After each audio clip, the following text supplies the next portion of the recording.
네, 여러분 안녕하세요. 꽃비연 인사드립니다. 조용한 겨울밤입니다. 노란 불빛에 전등 하나가 켜 있고, 저는 오늘도 조용히 자신의 내면을 들여다보면서 거기서 떠오르는 소중한 이야기를 함께 나누려 합니다. 이것은 말로 표현될 수 없는 거지만 침묵을 지킨다면 어느 누구도 도울 수 없기에 저는 언어를 선택할 수밖에 없는 것입니다. 그러면서 동시에 그 언어의 함정에 빠지지 않도록 주의를 기울이도록 하겠습니다. 그래서 오늘은 철학은 영혼의 암이다, 이런 얘기를 좀 해볼까 합니다. 자, 철학이라는 것은 영혼의 암이다. 철학으로 해결된 문제가 없어요. 자, 우리의 논리는 아주 간사스럽죠. 논리는 창녀와 같은 겁니다. 창녀라는 것은 자기에게 돈을 더 많이 준다든가 유리한 조건을 제시하면은 얼마든지 마음을 바꿀 수 있는 그러한 속물적인 대상이지요. 논리가 그와 같은 겁니다. 그래서 지금 변호사들이 보여주고 있는 그 행각이 정말 추잡하고 추악한, 간사한 그런 행태들을 우리가 보게 됩니다. 논리로 먹고 사는 사람들, 그 논리가 확실해지면 확실해질수록 그 암이 점점 더 커지는 거예요. 그래서 우리는 언어에 사로잡히면 안 돼요. 논리는 항상 양면성을 띠고 있기 때문에 자기가 유리한 쪽으로 그걸 활용합니다. 지금 그 미스터 허의 논리 역시 굉장히 간사스럽고 간교하지 않습니까? 그 결국은 그것이 발전하면 허위사실밖에 안 되는 거예요. 그리고 사람들을 속이는 기만의 수단밖에 안 되는 겁니다. 그러니까 논리를 강화하는 것이 아니에요. 오히려 그 논리를 해체해야 됩니다. 삶이라는 것은 너무 광활하기 때문에 그 작은 논리에 가둘 수가 없는 거예요. 작은 스푼 안에 우리가 대양을 담을 수 있겠습니까? 자기의 논리에 의존하는 사람은 마치 대양을 스푼에 담으려는 사람과 같은 것입니다. 논리가 정연하면 정연할수록 그만큼 영혼의 암은 커져간다는 것을 기억합시다. 그것들 모두가 마음의 장난인 거예요. 마음의 장난에 더 이상 속지 말고 이 언어로부터 자유로워져야 돼요. 꽃이라는 언어는 꽃이 아닙니다.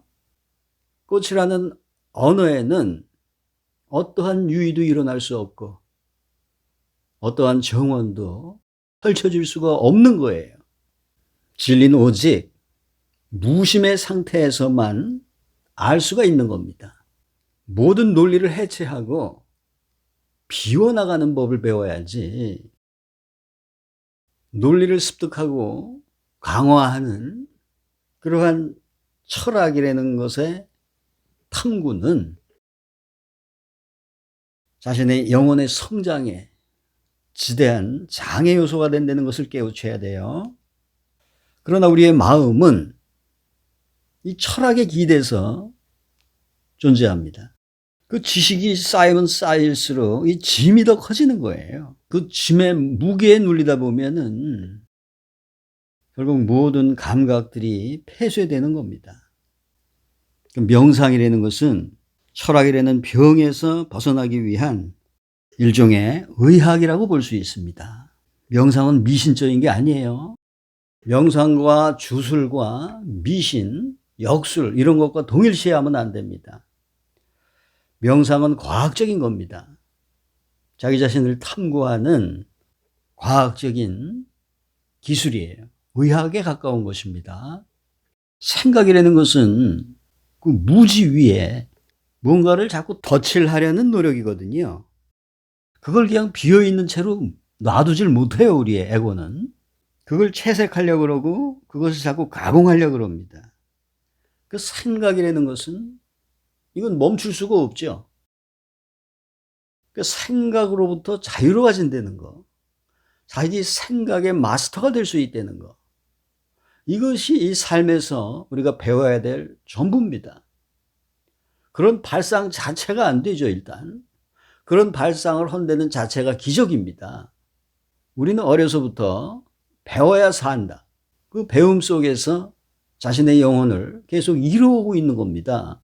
그러다가 뭔가 알고 있다고 주장하기 시작하죠. 이 지식인들이 굉장히 위험한 존재들이에요. 사실 아무것도 아는 게 없거든요. 지식인들이라는 건 뭐냐면은 꽃이라는 단어를 알므로써 그 꽃을 안다고 주장하는 그러한 사람들이 지식인들입니다. 그 장미라는 단어를 안다고 해서 그 장미의 실체를 아는 것은 아니에요. 그 둘은 완전히 다른 겁니다. 그래서 그 잘못된 알므로부터 우리는 빨리 해방돼야 돼요. 우리는 진짜 장미를 알아야지. 언어는 단지 사회적인 약속일 뿐이에요. 이런 것을 장미라고 부르자. 이런 것을 사랑이라고 부르자. 이렇게 사회적으로 약속한 거죠. 사랑을 찾아보면은 뭐 사랑의 정의가 나오겠죠. 그걸 안다고 해서 사랑을 아는 게 아니죠. 사랑은 체험으로부터, 느낌으로부터 알게 되는 진정한 배움인 겁니다. 그래서 언어에 갇히게 되면은 이 삶의 실체와 단절이 되는 거예요, 오히려. 그리고 결과적으로는 논쟁을 벌이게 되죠. 그렇기 때문에 이 거짓만이 논쟁을 벌이는 겁니다. 논쟁이라는 것은 이걸 논리 싸움이에요. 논리는 양면성을 띠고 있기 때문에 그것은 항상 부딪힐 수밖에 없습니다. 그게 논쟁이 되는 거죠. 자, 논쟁을 통해서 이겨봐야 그건 진정한 승리가 될 수 없어요. 패해봐야 아무것도 잃을 게 없는 겁니다. 그런데 사람들은 그 논쟁에서의 승리에 우월감을 느끼고 패배에 상처를 받습니다. 그 무가치한 것에 삶의 많은 부분을 소모하면서 에너지를 낭비하고 있단 말이에요. 어떤 논리를 가지고서 언쟁을 해봐야 그게 다 거짓이에요. 두 개의 거짓은 절대로 일치할 수 없는 겁니다. 이 다 마음의 장난이에요. 자, 우리가 우주 공간에서 지구를 보면은 거기 분리가 어디 있습니까? 지구는 하나입니다. 태양과 육지가 결국 하나를 형성하고 있어요. 멀어지면 멀어질수록 그러한 구분이 점점 사라지고 지구가 하나라는 것이 드러나죠. 국경이라는 것은 정치가 만들어 놓은 거죠. 또 의식의 분열이라는 것은 이 종교가 만들어 놓은 겁니다. 그 정치와 종교가 해온 일이라는 것은 분열시키는 일만 해온 겁니다. 그래서 이제는 통합이 필요할 때입니다. 좀 넓게 봐야 돼요. 보다 높이에서 봐야 됩니다. 그러기 위해서는 논리를 해체해야 되는 겁니다. 삶의 광활함을 그 작은 논리에 담을 수 없다는 사실을 깨우쳐야 돼요. 논리가 강하면 강할수록 그것은 결국 자신의 목을 조이는 족쇄가 될 것이고 자신을 가두는 감옥이 될 것입니다. 뭐 논리가 좀 화려할 수도 있고 또 넓을 수도 있겠죠. 감옥이 화려해 봐야 그건 감옥이에요. 감옥이 넓어 봐야 그건 결국 감옥이에요. 우리는 논리를 습득해서 그것으로 자신의 세계를 만드는 그러한 방향으로 살아서는 안 됩니다. 모든 논리를 부수고 광활한 그 존재의 실체를 발견할 수 있어야 되겠단 말입니다. 반대로 이 두 개의 진실은 깊이 일치합니다. 그래서 결국은 그것은 하나의 진실이 되는 거예요. 두 개의 거짓은 절대로 만날 수가 없어요. 그러나 두 개의 진실은 만남이 가능한 겁니다. 이것은 마치 근원을 달리하는 불꽃이 만나게 되면은 하나의 밝은 불꽃으로 활활 타오르게 되는 이치와도 같은 거예요. 논리의 집합체가 결국 철학이거든요. 논리는 백치들을 감동시킵니다. 항상 그래 왔어요. 교주에게서 이 논리를 빼면 아무것도 없죠. 그 전부 말장난이에요. 말잔치입니다. 결과적으로는 그 백치들을 감동시키죠. 그래서 그 감동에 이 눈이 멀어가지고서 모든 걸 갖다 바칩니다. 결국 그들에게 금품을 끌어내고 노동력을 끌어내고 자기의 존엄성을 끌어내게 하는 그 요소가 뭡니까? 그게 바로 말이에요. 그게 바로 논리입니다. 숭배할 가치가 없는 거예요. 그건 척결의 대상입니다. 연구의 대상도 아니고 학습의 대상도 아니며 강화의 대상도 아니라는 사실을 기억해야 됩니다. 거창한 말에 중독이 되면은 현실로 돌아오기가 굉장히 어려운 거예요. 지금 아직도 그 불로유를 마시고 있는 사람들이 있지 않습니까? 자기가 마시고 신내가 나가지고 토해가면서까지도 자기가 썩었다는 걸 알면서도 마셔요. 그렇게 된다는 얘기입니다. 한번 사람들의 마음이 이 거창한 말이나 또 거창한 관념 그리고 복잡한 이론들을 즐기기 시작하게 되면은 땅으로 내려오기가 어려워지는 거예요. 현재로 돌아오기가 어려워지는 겁니다. 모든 말들은 우리를 과거와 미래로 이끄는 거거든요. 과거와 미래는 굉장히 쉬운 세계입니다. 내가 상상만 하면 얼마든지 그 세계에 갈 수 있으니까. 또 다 지나간 것은 안전하잖아요. 그렇기 때문에 우리는 항상 과거에 꿈을 꾸면서 삽니다. 다 지나간 건 안전하기 때문에 미래를 상상하는 것도 꼭 굉장히 쉬운 일이잖아요. 그러나 과거와 미래에는 진리가 없습니다. 진리는 지금 그리고 여기에 있어요. 진리를 그렇게 쉬운 데다 놓지 않았습니다. 좁은 문이라 그러잖아요. 그 좁은 문은 지금 그리고 여기인 겁니다. 그건 바늘 끝과 같아요. 굉장히 비좁은 세계입니다. 그러나 그 통로의 그 신성의 문을 발견할 수 있다면은 그것은 서서히 확장이 되는 겁니다. 현재성을 자각하고 그 확장의 향기를 느껴나가는 과정이 이게 명상이라고 하는 의학이에요. 자, 지식이라는 거, 이거 거짓된 환각 증세입니다. 그 지식 때문에 사람들이 자꾸 미쳐가는 거예요. 그 환각이 환각을 낳고 허위사실을 만들어내고 꿈을 창조하면서 사람들을 다 몽유병 환자로 만들고 조현병 환자로 만드는 겁니다. 그러니까 뭐가 진실이고 뭐가 거짓인지를 완전히 망각하게 되는 거예요, 이제. 그러니 사이비들이 득세할 수밖에 없죠. 그런 사람들은 좀 당해봐야 돼요.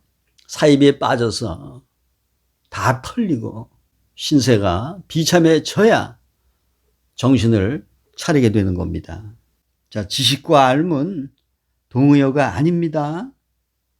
알미라는 것은 존재적인 거예요. 지식이라는 것은 단지 지적인 능력에 지나지 않는 겁니다. 알미라는 것은 지성에서 나오는 거예요. 지식은 기억의 부산물일 뿐입니다. 그러니까 기억력이 좋은 사람, 그게 지식인이에요. 아무리 날카로운 논리를 가지고 있다 하더라도 거기에는 알미라고 하는 체험과 이 지혜가 빠져 있기 때문에 생명력이라는 것이 존재할 수 없는 겁니다. 그래서 동일한 실수를 반복하게 되는 것이고 그 자기 관념에 갇혀서 신음하다가 결과적으로는 스스로 뿌려놓은 그 과오의 씨앗을 거두면서 사라지게 되는 겁니다. 철학과 논리의 함정을 우리는 잘 파악해야 돼요. 빛은 날마다 어둠으로 돌아가죠. 또 어둠은 날마다 빛으로 돌아가는 겁니다. 양극의 대립물들은 반대가 아니에요. 상호 보완하면서 서로 순환하고 있다는 거, 이걸 알아야 되는 겁니다. 그러나 논리는 선은 선이고 악은 악이지요. 선과 악이 하나라는 것을 논리는 이해하지 못합니다.